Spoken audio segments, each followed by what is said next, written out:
Every so often, a humble piece of pocket change steps into the spotlight and refuses to go unnoticed.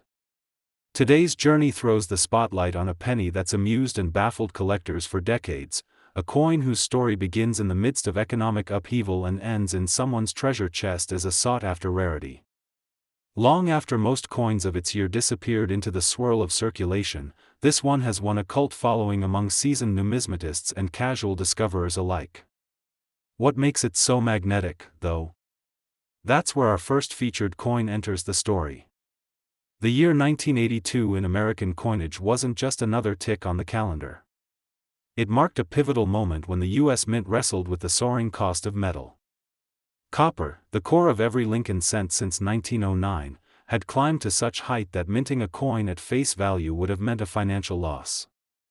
The solution: swap the composition, dialing down copper content from a hefty 95% to a slim 1%, sandwiching a pure copper core inside layers of zinc. But this change didn't execute seamlessly. The Mint continued churning out pennies on presses calibrated for the old alloy, and the result was an odd mix of copper-heavy and zinc-heavy planchets slipping into pockets and piggy banks. Those mix UPS gave birth to varieties that opened a whole new chapter in era coin collecting. For many collectors, the thrill of the 1982 Lincoln cent isn't just about a date or a face, it's about chasing the clues imprinted in metal. Early in the year, countless coins appeared with that familiar Lincoln profile rendered on copper-rich planchets carrying more heft, more hue, and more intrigue. Then, as the year rolled on, the Mint switched wholesale to zinc cores clad in a thin copper shell. Once heat, pressure, and handling started eating through that shell, pale, zinc-gray spots emerged, wearing away the penny's traditional rosy luster. Sightings of such spots fuel auction chat rooms and convention tables.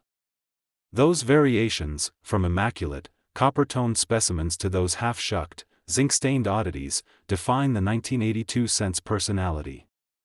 Tracking down the rarer versions can feel like a cross between detective work and treasure hunting.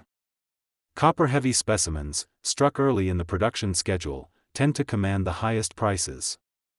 An uncirculated, full copper example, sporting a deep red finish and razor-sharp details on Lincoln's coat lapel, regularly slips across auction blocks for upwards of $10 to $15 in high grades, and occasionally more when freshness and luster align just right. Even circulated examples, if they retain enough of that original hue, can fetch a premium over the typical 1-cent face value. Collectors chase pieces in mint state grades like MS65 or MS66. When one of those surfaces its way onto an auction site or a coin show display, bidding wars can break out, sometimes ending north of $50 for rare survivors. Meanwhile, the zinc-heavy layer tests stir just as much excitement, if for different reasons. Early on, some believed that a full breakdown of the copper shell might produce a pure zinc anomaly, but the Mint's quality control nipped that possibility in the bud. Instead, well-worn coins began revealing the pale core where friction chipped away the thin veneer. In grades that range from about VG10, very good, to fine details, those coins often trade hands for a few dollars each, 5 or 6 times their denomination, depending on how pronounced and attractive the core spots appear. A coin sporting only subtle shell loss might go for a modest bump, while one that wears the zinc proudly like armor can stir much bigger interest, particularly if it still retains striking details around Lincoln's bust and shield. One of the most talked about oddities is the 1982 modeled zinc spot cent, where corrosion takes on an almost artistic pattern. Some collectors swear that certain spotting configurations resemble clouds or islands, quirky enough to earn nicknames at hobby forums. One example, graded AU53 and displaying a pattern that hobbyists christened the Zinc Galaxy, hammered down at roughly $25 last year, surprising everyone who thought circulated zinc shell losses were purely dime store phenomena. Condition remains king, but creativity in error patterns has carved out its own niche. Beyond market values, the 1982 penny carries a wealth of trivia that seasoned collectors adore. A lesser-known fact, in the early spring of that year, Philadelphia and Denver mints both produced transitional planchets, but meticulous comparison studies have shown that Denver's early issues skewed slightly darker, thanks to subtle variations in the alloy mix on the shop floor. That means the same coin grade can command different premiums based on mintmark and subtle hue differences. A PCGS or NGC certification slab noting 1982P or 1982D in copper with a premium grade can add an extra 10 to 15% to the typical price. Online auctions have seen data backing that up, sometimes by hundreds of specimens, revealing a consistent price differential that collectors track year after year. Condition clearly transforms value. A deeply worn copper planchet with only smudged outlines of Lincoln and a nearly blank reverse might only bring $1 or $2, more sentimental than serious investment. But a piece that lands in mint state categories, free of contact marks and boasting brilliant red surfaces, turns dollars into tens and more.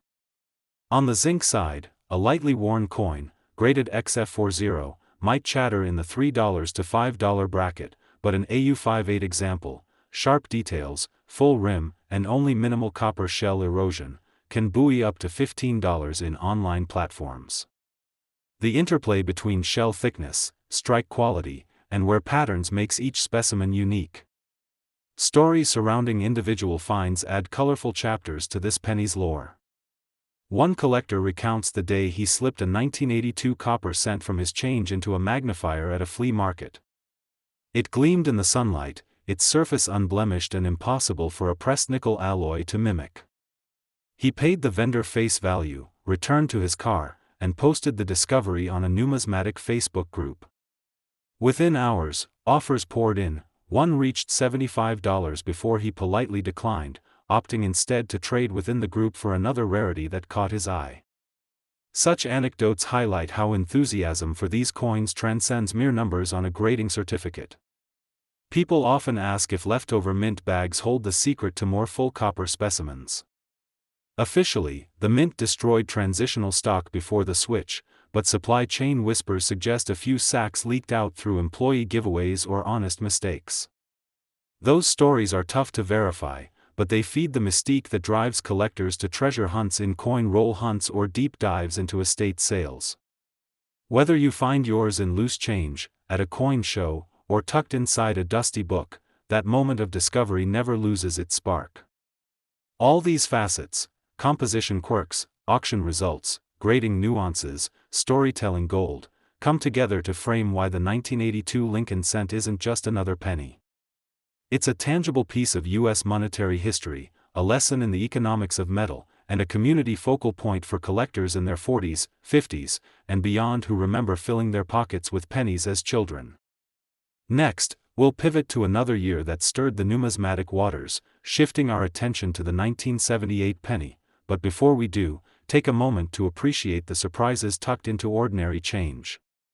When you next spill a handful of pennies onto your desk, give them a quick glance for that copper glow or unexpected pale blotch. You might just be holding a piece of numismatic drama waiting to be unraveled. Kicking off our final chapter, the 1988 Lincoln cent brings a different flavor to the one-penny story. By this point, the mint had fine-tuned its processes, and the zinc-plated design had settled comfortably into place. Yet errors and curious variations still slipped through machines humming with precision. Collectors who sift through pocket change or attend brisk trade nights know that even small shifts in planchet thickness, striking pressure, or die wear can spark keen interest. The 1988 penny may look familiar at first glance, but a closer inspection reveals a treasure trove of quirks waiting to be uncovered. In early 1988, the U.S. economy crept toward the final decade of the Reagan era. Copper prices had stabilized compared to the crisis of 1982, so the mint stuck with the copper-plated zinc core introduced years earlier. That consistency meant collectors' attention turned away from composition and back to striking quality and mintmark distinctions. Philadelphia and Denver each stamped millions of pennies that year, yet slight differences in press speed and planchet sourcing created subtle tonal shifts. Those differences, though nearly invisible to casual viewers, fuel collector debates over which mint's output captures a richer luster or holds up longer against circulation wear.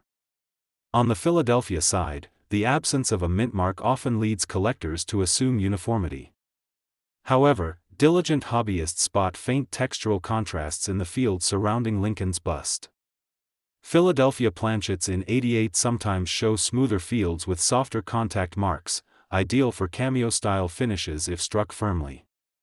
In pristine uncirculated grades, a full red, deeply frosted cameo 1988 P penny can approach $5 to $8 when slabbed with a cameo designation. That premium reflects both demand for high-contrast proof-like business strikes and the dwindling population of flawless survivors after decades of everyday handling. Denver's D mintmark might look like a mere speck, but it can make a substantial difference in price. In uncirculated MS64RD, full red, condition, a 1988 D can trade between $8 and $12, edging past its Philadelphia counterpart. Move up to MS66RD and collectors have seen prices climb into the $30 range on online auction platforms. Those top grades are rare, given how easily the thin copper plating scuffs under normal contact. A sharp strike, perfect rim definition, and uniform red color become a trifecta that draws eyes and bids at coin shows nationwide. Beyond mintmarks, the most sought-after anomalies of 1988 center around striking errors. One of the year's star attractions is the double rim error, where insufficient blank spacing or misalignment causes a faint doubling of the coin's rim on one side. That ghostly outline hugs the circumference like a shadow and, when paired with a clear main rim, turns a common penny into a conversation piece. Even in lower grades, such pieces often fetch $3 to $5, double or triple face value, while uncirculated examples with crisp doubling have crossed $25 in specialty auctions. Perhaps the most dramatic variations come from planchet defects. Though the mint's quality control nipped most in-house flaws in 1988, a few trial planchets and off-center strikes slipped past inspectors. Collectors prize pennies with off-center images, where Lincoln's bust drifts toward the rim by 2 to 4 mm. Sub-4 mm off-centers trade for modest premiums, $2 to $4 in circulated grades, while more extreme misalignments, nearing 6 mm or more, can approach $50 if the date remains fully visible. The width of that misstrike area dictates value, and skilled graders ensure that each percentage of missing image correlates with a tiered price guide. Die cracks continue to fascinate collectors through 1988. Tiny fissures can spiderweb around Lincoln's head or smack across the reverse wheat stalks, creating patterns as unique as fingerprints. A well-defined die crack across the date or through the mintmark often commands $10 to $15 in mid-grade condition. When such a crack survives into high mint states, with full red surfaces and minimal contact marks, the value can surge beyond $40, especially if the die break forms a recognizable shape, like a letter or map outline, that sparks a memorable nickname among hobby forums. A less obvious but equally collectible variety from 1988 is the struck through grease error. In this scenario, tiny bits of lubricant or debris on the die surface block the metal flow, leaving smooth, shiny spots without the characteristic frosted relief. These blank patches, when they appear on Lincoln's coat or the date, stand out like shiny islands on a matte sea. Tough to spot without magnification, they nevertheless bring moderate premiums, $6 to $10 in grades above EF45, and up to $30 if the specimen shows a large, clean struck-through area coupled with strong details. Collecting the 1988 cent also involves tracking subtle hub doubling, less dramatic than full double dies but visible on letters like NI, in God We Trust. Low-grade examples might show ghost-like echoes of the original hub impression, while top-grade coins can display bold doubling that sharply outlines the legend. These doubled hub varieties often fall into the $8 to $15 range when graded MS65 or higher, drawing bidders who specialize in error and variety collecting. That niche camaraderie sustains demand, propelling even mid-grade finds into the hobbyist spotlight. Market records for 1988 pennies reveal steady but unspectacular growth, reflecting both the coin's abundance and the sustained interest in minor errors. Auction archives show that average prices for MS64RD 1988D coins have climbed from about $12 in 2010 to nearer $20 today, an uptick driven by a shrinking population of flawless survivors and renewed attention from younger collectors seeking affordable entry points. Conversely, MS63 examples remain anchored around $6 to $8, offering value hunters a way to own top-graded copper-plated cents without breaking the bank. Condition variations paint a vivid portrait of this penny's value spectrum. A heavily circulated 1988 Lincoln cent, worn smooth around Lincoln's cheek and with flattened wheat on the reverse, typically trades at only a modest premium, around 50 cents to $1 over face value. In EF40 to VF30, slight luster remnants can nudge it to $2 or $3. Collectors gravitate toward coins with red remnants, where touches of original copper color peek through brown and gray patinas. Those red-brown, RB, specimens in EF40 can command $5 to $7 if the remaining red is both eye-appealing and evenly distributed. As with earlier years, mint packaging and casual discoveries shape the lore of 1988 pennies.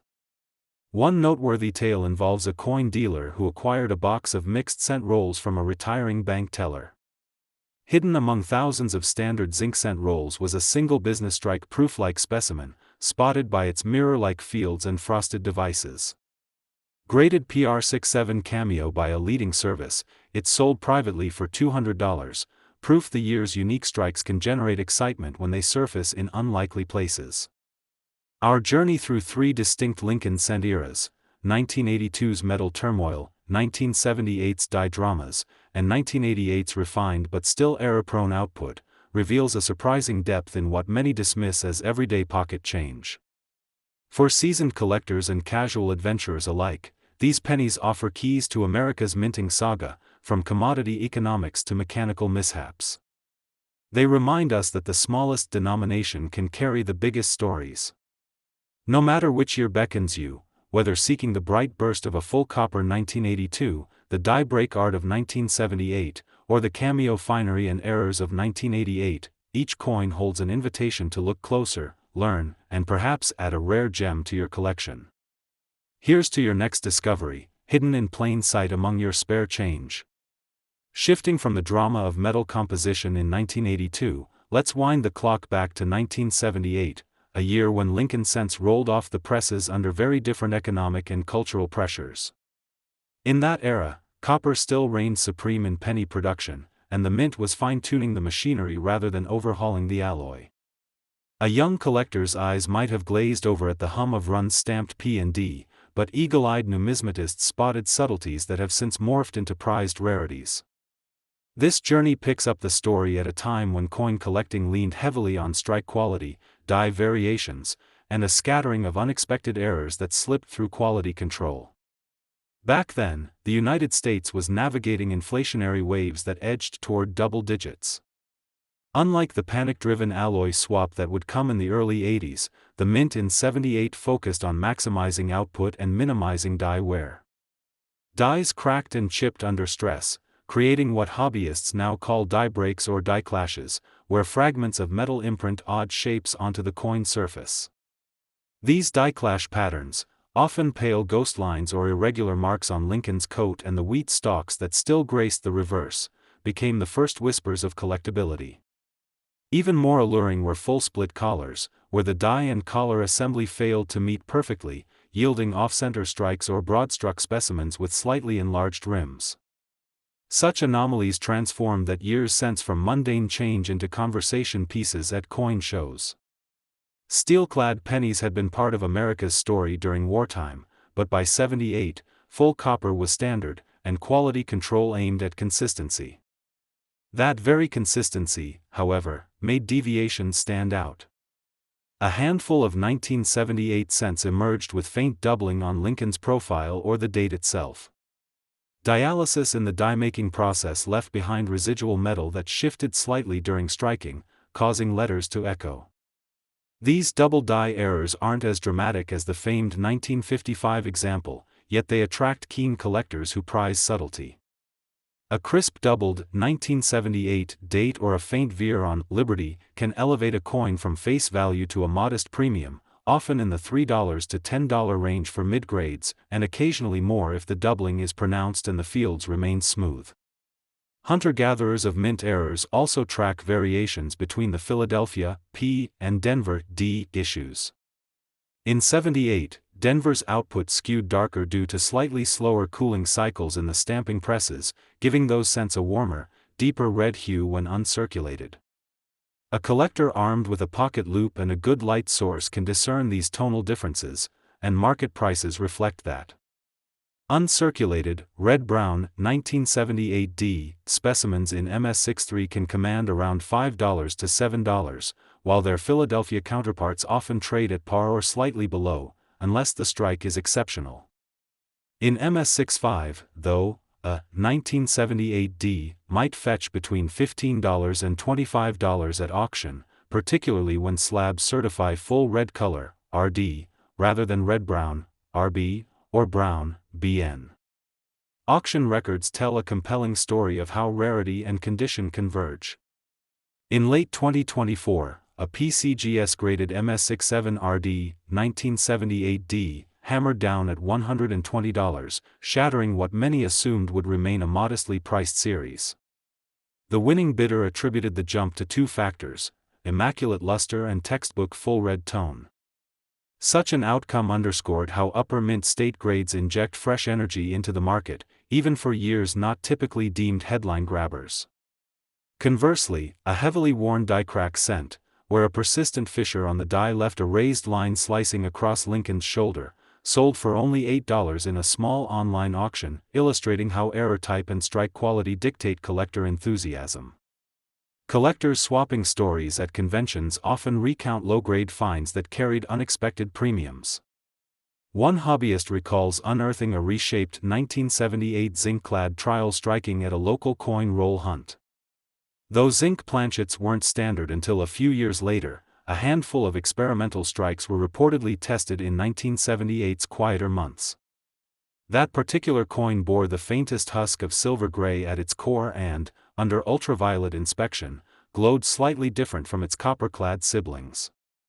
Graded VF20 for wear but noted as a zinc trial, it later attracted a niche audience and sold privately for around $40, an eye-opening return for a piece that started life meant for destruction. Beyond the errors, everyday varieties from 1978 carry tales of condition-based value swings. A copper cent showing only light friction but no contact marks might slip into the XF40 to AU50 range, valued between $1.50 and $3 for a pleasing, satiny surface. Ramp that up to nearly flawless MS60 with lingering mint bloom, and the price can hop to $7 or $8.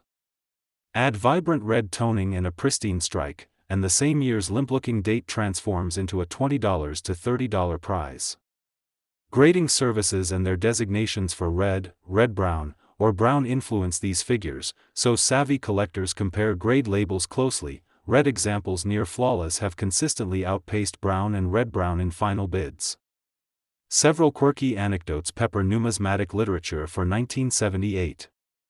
One dealer tells of a stash of uncirculated, curved die cents, coins that looked slightly bow-legged, with Lincoln's portrait leaning at a surprisingly jaunty angle.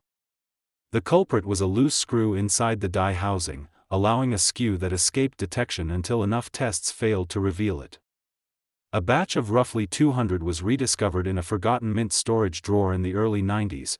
Most were plowed back into circulation and never recovered, but about 24 surfaced in dealer inventories.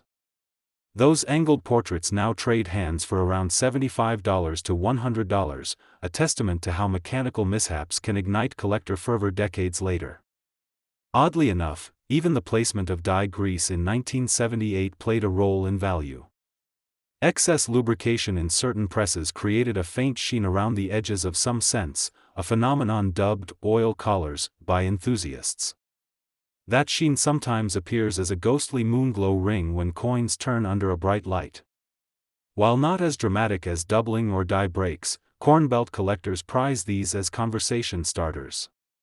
Most oil collar coins, graded EF40 or higher, pull between $5 and $10, but a pristine MS6 for example reached $22 on a specialized forum auction this spring.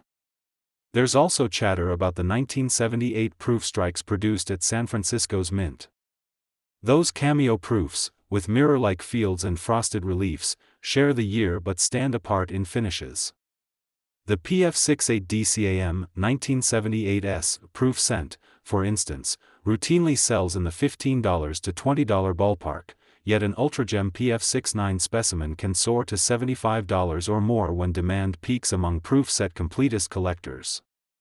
Unlike business strikes, proof errors are rare. Misaligned or clipped planchet in a proof run almost always ends up in a collector's cabinet rather than change. As the story of the 1978 Lincoln cent unfolds, the interplay between mechanical mishaps, economic context, and collector passion becomes abundantly clear. An unassuming penny from nearly half a century ago can transform into a conversation starter, a small investment, or a prized cabinet piece with little more than a misaligned die or subtle doubling. What began as change to pay for a soda or newspaper evolves into a tangible link to America's minting heritage. In the next segment, the stage will shift to the year 1988, where a fresh set of quirks and surprises awaits those willing to look closely at the nation's smallest denomination.